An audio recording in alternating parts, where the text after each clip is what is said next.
Okay. Leo 306 అండి, పొన్నెకల్లు గ్రామం, వరగాని సురేష్ గారు అండి రైతు. ఈ రోజు ఇక్కడ ఫీల్డ్ పెట్టడం జరిగిందండి. ఒక 250 మంది ఫార్మర్స్ విజయవంతంగా సక్సెస్ అయిందండి. నాకు చాలా బాగా అనిపించింది. రైతులందరూ కూడా ఈ 2025 సంవత్సరం డిసెంబర్ 31 ఈ సిచ్యువేషన్ అంటే జనవరి 2026 రాబోతుంది. ఇలాంటి సిచ్యువేషన్ లో కూడా అసలు ఈ క్రాపు కింద నుంచి పై దాకా ఒకటే కాపు, సైజు కూడా పై కాయ చివరి కాయ దాకా కూడా ఒకటే సైజు. చుట్టుపక్కల గ్రామాల రైతులందరూ కూడా ఆశ్చర్యానికి గురయ్యారు. ఎందుకంటే ఇక్కడ ఏ చెట్టు తీసుకోండి, ఈ చెట్టు కూడా చూడండి, ఇప్పుడున్న పరిస్థితిని బట్టి ఈ ఇత్తనం నెంబర్ 1 హైబ్రిడ్ గా వీళ్ళు పరిగణించారండి. రైతులందరూ కూడా చుట్టుపక్కల పెద్ద పెద్ద ఫార్మర్స్ అండి. ఈ పొన్నికలు కానీ, తలంపాడు కానీ, ఎడవెల్లి కానీ, మాదాపురం గాని, ఇక్కడ చుట్టుపక్కల చేగమ్మ, ఈ రైతులందరూ కూడా ఇక్కడ సందర్శించడం జరిగిందండి.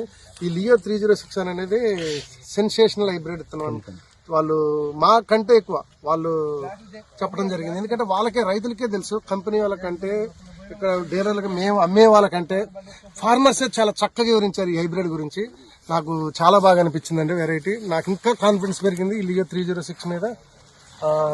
మన వరగాని సురేష్ గారు ఫీల్డ్ జూమ్ పెట్టి చాలా బాగా అనిపించింది.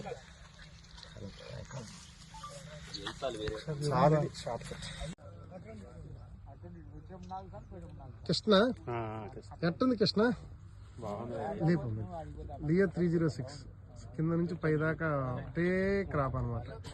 పై దాకా కూడా నీకు సైజ్ ఏమాత్రం తగ్గలేదు. తగ్గిందా? ఇంత దగ్గర కాపు ఎట్టుంది చిన్న? నేను 2 సంవత్సరాల నుంచి చెప్తాను.